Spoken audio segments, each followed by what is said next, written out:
I want to talk about how academia actually fuels corporate innovation. And a lot of people don't really understand that there is a strong tie behind what happens at colleges and universities and the corporate innovation that you actually get. And I wanted to specifically talk about the Southeast because I think it's actually going through a transition at this moment. There's a lot of demographic changes that are happening in the Southeast where we're transitioning towards more of a knowledge based economy. And one of the things that's really interesting, if you were to look at what parts of the country or parts of the world that is the most innovative, they're usually affiliated or close to a cluster of knowledge sources, whatever you might call that to be. And usually it's a university, and they create an economic engine around the creation of knowledge. We know that this is a key part of what is happening around the world, is that the discovery of new ideas, discovery of new knowledges is actually generating more and more economic prosperity.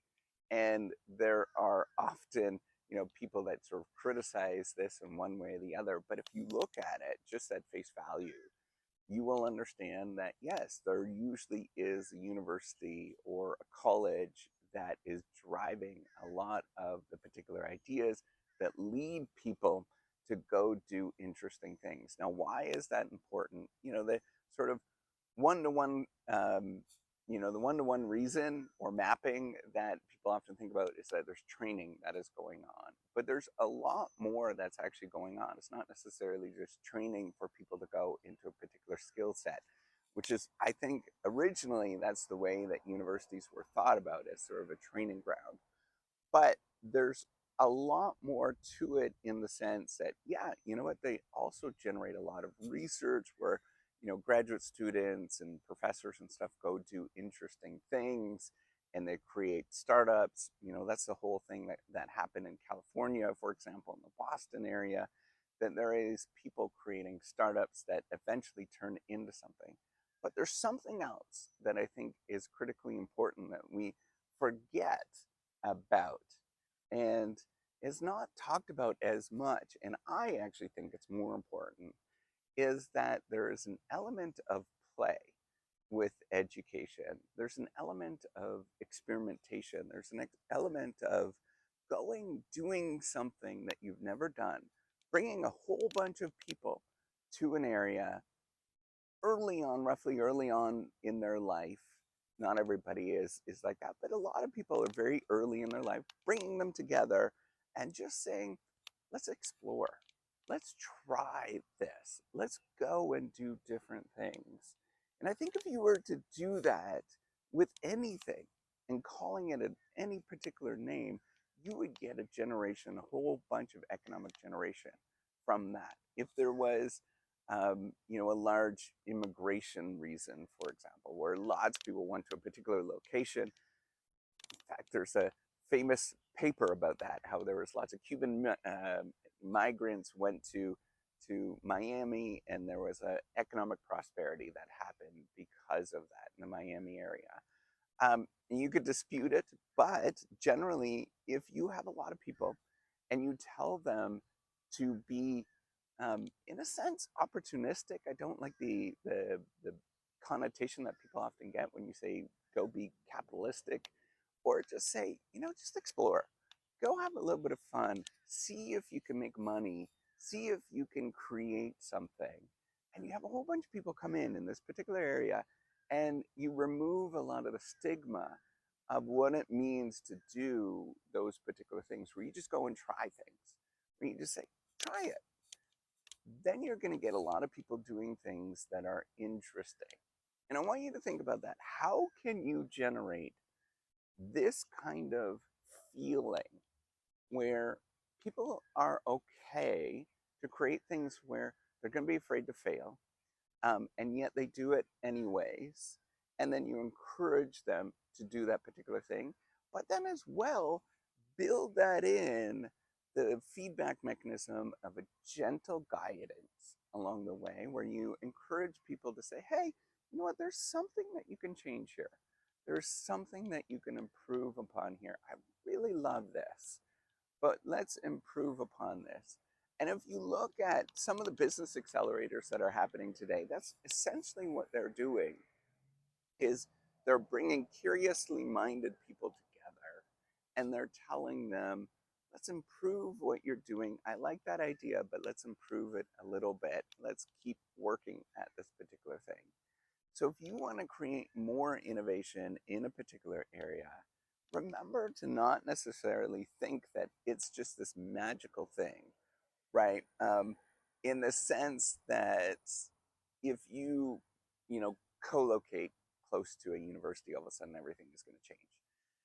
Instead, think of it as, how do I create something in my organization or in my business or in my department, in my university, where I'm forgiving of bad ideas. I'm okay if somebody does something that's a little weird.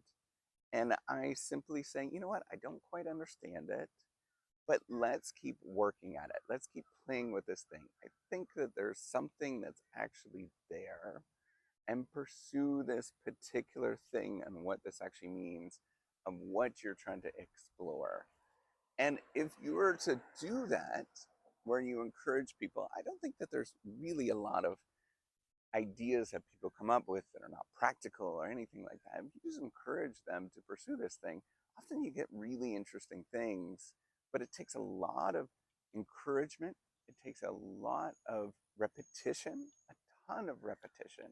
It takes a lot of getting people to tweak things here and there. And it's not the tweaking that I think people talk about in the sense of, you know, A/B testing and what's called the lean startup methodology, but it's more of, let's keep working at this as if we were a master from 400 years ago, not the master that you're thinking about, like the you know, negative connotation master, but you know, the masters of where you are, somebody like a Da Vinci, for example, or somebody like a Michelangelo, where you're carving something, right? You have this messy rock, you have this big slab of marble.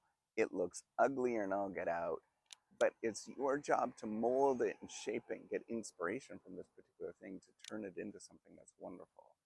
That's what I want you to think about, rather than thinking of how to recreate this economic engine in this particular area. Let's start really small. Let's think about how we can mold, how can we encourage, how can we be more like the people that want to just give generously, repeatedly, so that you could build this thing and create more innovation. You know, this goes for both universities. This goes for universities and corporations and businesses and anybody else that wants to create innovation. One of the things that you're going to realize when you go about and innovate, you're going to realize you're going to have a lot of doubts.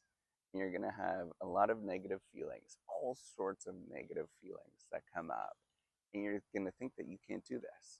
So it's your job to remove those negative feelings and to encourage people to really, really work at this over and over and over again, where you get people excited to do the work that they're going to do, and as well, guide them and coach them towards getting to something that is a little better than where they are today.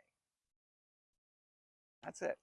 That's how you're going to create more economic prosperity, more innovation from a university. In particular, if you co-locate together, how you're actually going to create that in the long run. And it's not just the university that matters. It could be anything. It's how you actually go about it that's really, really incredibly important. So if you want to innovate, you want to create more innovation or more entrepreneurship, really work on that introspection of how you're handling situations. How can you encourage other people to go do wonderful things around you? All right, take care. Have a wonderful day. Bye.